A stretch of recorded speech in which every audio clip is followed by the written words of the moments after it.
Pink Floyd. Uttering that designation immediately brings to mind for most music enthusiasts towering sonic tapestries and instantly recognizable imagery, the cryptic jacket of Dark Side of the Moon, the fiery handshake tableau from Wish You Were Here, inflatable swine hovering over industrial complexes, and the imposing rampart of The Wall. This is the Pink Floyd known for profound conceptual frameworks, meticulous sonic sculpting, and live presentations that soared beyond mere concerts into all-encompassing immersive experiences. They stand as colossi of the progressive rock genre, highly skilled architects of complex sonic environments and expansive musical narratives. However, as any analyst seeking the underlying essence understands, it's crucial to venture beyond the established canon. The nascent phase of a band, particularly one that underwent such significant transformation as Pink Floyd, holds vital clues about its fundamental identity and future trajectory, details frequently obscured by the mists of time and the predominant attention given to subsequent more renowned releases. And to uncover one of the master keys for comprehending the intellect that would, to a considerable degree, shape the band's destiny for decades, one must excavate deep within their inaugural album, The Piper at the Gates of Dawn, unveiled in 1967, a record still predominantly influenced by the dreamlike and fractured perspective of Syd Barrett. Piper serves as a testament to the zenith of British psychedelia, a plunge into a realm populated by lysergic fairy tales, vivid palettes, and a warped innocence only the idiosyncratic brilliance of Syd Barrett could possibly conceive. It is the repository for tracks such as Astronomy Damen, Interstellar Overdrive, and Bike. Nevertheless, tucked away amongst the Sprites and Pixies, resides a particular piece that stands out as an anomaly, a jarring foretaste of harsher realities and darker motifs that the group, and specifically one of its members, would embrace in later years.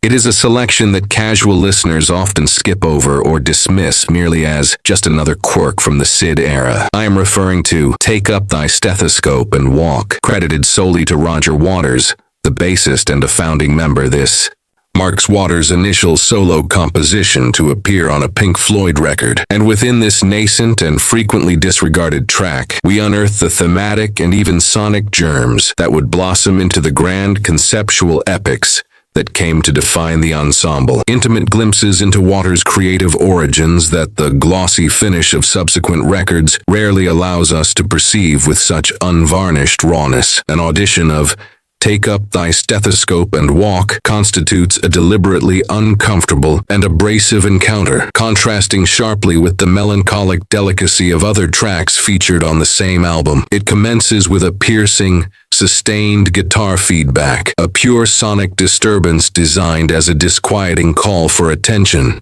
Following this, the ensemble establishes a repetitive and hypnotic rhythmic underpinning constructed around Waters' insistent bass riff, Barrett's sporadic and discordant guitar lines, and Nick Mason's agitated and unpredictable drumming. But the most prominent element, the defining component of the unease pervading the atmosphere, is the deployment of Rick Wright's organ.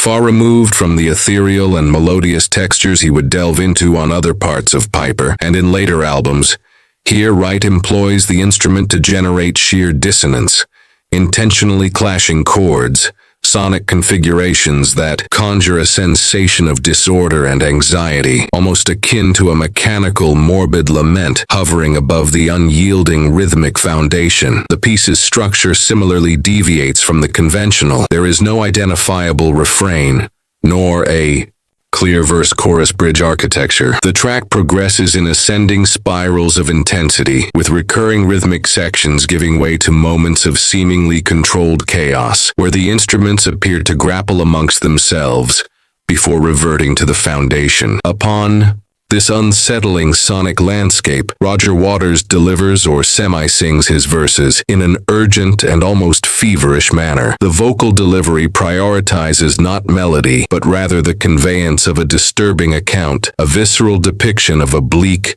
environment or psychological state. This vocal and structural approach already signaled, as early as 1967, Waters' inclination towards utilizing music as a conveyance for expressing ideas and emotions more directly, and with less concern for aesthetic norms than his bandmates at the time, particularly Syd. The lyrics, despite their seemingly straightforward descriptive nature, contain the deepest and most revealing layers of the track for the discerning listener. Explicit mentions such as bed 22, lung disease, a spinal disease, paint a grim tableau of a hospital setting, of sickness and physical confinement. The atmosphere is oppressive and fraught with vulnerability. Nevertheless, the crucial detail, the interpretative pivot point that most casual listeners overlook, resides within the title itself. Take up thy stethoscope and walk. This phrase is a clear and deliberate inversion of a fundamental biblical passage from the Gospel of John, chapter 5, verse 8, where Jesus, in healing a paralytic man at the pool of Bethesda, instructs him, "Rise, take up your bed, and walk." The action of taking up one's bed and walking stands as the ultimate symbol of recovery, of overcoming affliction, and the restoration of mobility and liberation. Waters subverts this image of healing and emancipation in a startling fashion. Instead of the afflicted person who, having been cured, takes the symbol of their immobility, the bed, and walks, it is the figure of medical authority who is placed in prominence. It is the physician, with their stethoscope, an instrument of diagnosis, a symbol of power and control over the patient's condition, who walks, who moves, who imposes their presence or their perspective. This reversal of roles, the confined invalid and the medical practitioner whose instrument walks, hints at a nascent critique of institutional authority, be it medical, societal, or any form of power that diagnoses, constrains, and perhaps perpetuates a state of helplessness or imprisonment, rather than genuinely healing or liberating. It functions as a somber commentary on the dynamic between those who possess the power to determine the condition of others and those whose state is determined by that assessment. The point of tension for the listener who approaches Pink Floyd via their subsequent albums lies precisely in this thematic selection and such an early, explicit symbolic inversion. Why would Roger Waters, in his inaugural solo contribution to a band album, opt for such a weighty subject matter and such a specific subversion of a biblical image of recovery? Amidst the psychedelic flora and cosmic folklore of Barrett's contributions, Waters thrusts sickness, confinement, and veiled criticism of authority into the foreground. There is nothing escapist about it. There is a direct confrontation with painful reality. This choice reveals, from 1967 onwards, a sensitivity radically different from Syd's, and points towards a mind that observed the world not with wonder and fantasy, but with a blend of skepticism, distress, and a sharp perception of the power structures that shape human experience. The precise origin of this inspiration, was it a personal brush with illness or hospitals, a broad social observation regarding healthcare systems, or a metaphor for a more profound existential unease, lingers as a question without a definitive answer, rendering the piece even more enigmatic and challenging for anyone attempting to decipher it, a challenge that invites speculation and a search for clues in his biography and the band's chronicle. DCU. Music itself operates as an extension and amplification of the lyrical message. The deliberate choice of constant dissonance in Wright's organ is not merely a psychedelic flourish. It serves as a sonic depiction of the discomfort, the physical or mental disorder that the lyrics evoke. The rhythmic repetition is not solely hypnotic. It can be construed as the vicious cycle of affliction, the monotony of constraint, or the relentless march of a system that holds one captive. The moments of sonic turmoil in the central section might symbolize the struggle against infirmity, or the sensation of losing control. The overall harshness of the sound, lacking the polish of later productions, reinforces the feeling of rawness, of something exposed and vulnerable, akin to a diseased body. The band is not merely performing the piece, they are externalizing state of mind, a sense of urgency and oppression. This capacity to employ the very structure of the sound and the performance to articulate abstract concepts and emotions, even in this nascent and experimental phase, stands as one of Pink Floyd's hallmarks and is manifest here in a particularly palpable manner. A crucial historical detail that "Take up thy stethoscope and walk" unveils, and one that is frequently underestimated, is what its inclusion on the debut record signifies for Pink Floyd's internal dynamic at that specific juncture. The Piper, At the Gates of Dawn, is rightly considered Syd Barrett's album, the documented record of his eccentric genius which regrettably proved ephemeral. Nevertheless, the presence of this track, credited solely to Waters, marks the initial instance where another Pink Floyd member distinguishes themselves on the album with an entirely original composition, presenting an authorial voice and a thematic focus that were distinctly different from Barrett's. It was not simply another song on the record. It represented Roger Waters' inaugural solo declaration within the band's context, the first clear indication that a second significant creative force existed with a radically distinct worldview. While Syd gazed at the constellations and childhood memories, Roger directed his attention towards the maladies of society and the human psyche. This coexistence of such disparate visions on the same album, and the position of this track as the first manifestation of Waters' sensibility, constitutes a fundamental historical detail for comprehending Pink Floyd's eventual and dramatic shift following Barrett's departure, a transition that most devotees only recognize retrospectively in the subsequent albums, but whose seed was sown here, clearly visible to those who know where to look. The backdrop of the track's recording, while not replete with colorful anecdotes like some of the album's other pieces, similarly offers insights.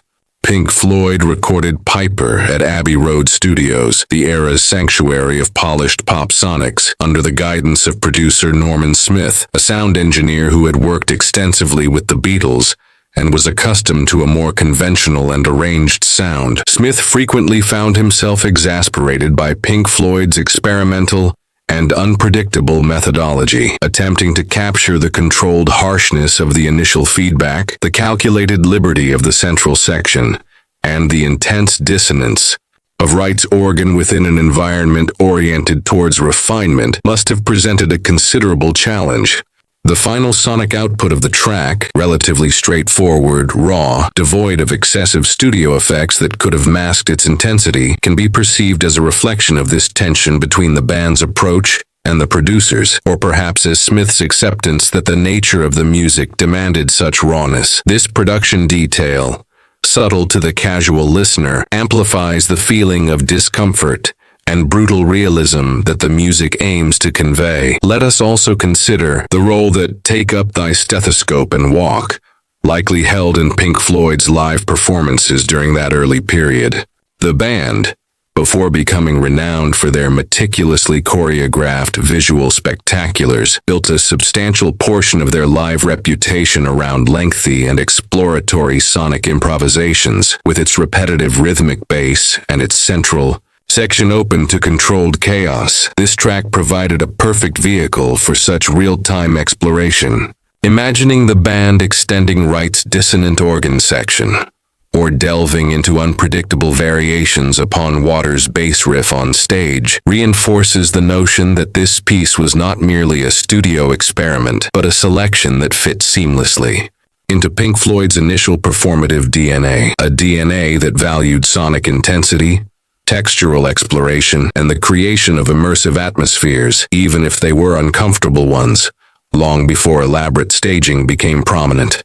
This phase, where sound was the primary experience, is vital for understanding the band's evolution. The sense of anticipation and unresolved inquiry that this track inspires in the listener who discovers and comprehends it is potent, knowing that this music, with its themes of affliction, institutional critique, and existential unease, represents Roger Waters' first solo expression on a Pink Floyd album. What more can we uncover by revisiting the band's entire vast and rich discography with this fresh perspective? How did this germ planted in 1967 mature and transform into the complex narratives of Animals, the dissection of alienation in The Wall, the meditations on loss and absence in Wish You Were Here? Are there echoes of this dissonance, this subversion of authority, this sense of being trapped within the lyrics and sonic character of later works? The answer, for those who embark on this investigation, is a resounding yes. The music becomes an invitation to a voyage of rediscovery, to trace the threads that link the initial creative turbulence of Piper to the calculated order,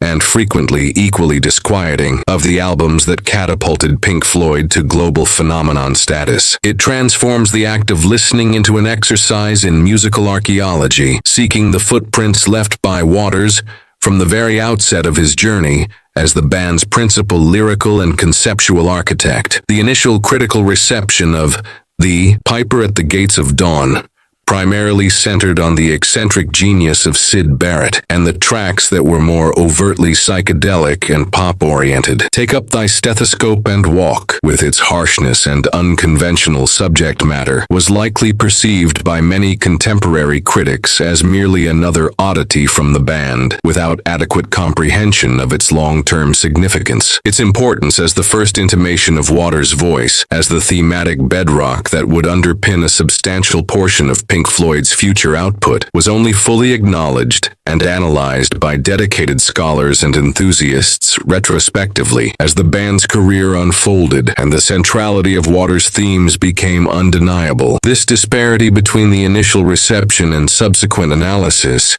is another aspect of what nobody tells you about this particular piece. Its relevance lay concealed within the subtext of the future, awaiting revelation by the passage of time and retrospective perspective. In hindsight, Roger Waters rarely speaks in detail about Take Up Thy Stethoscope and Walk in interviews.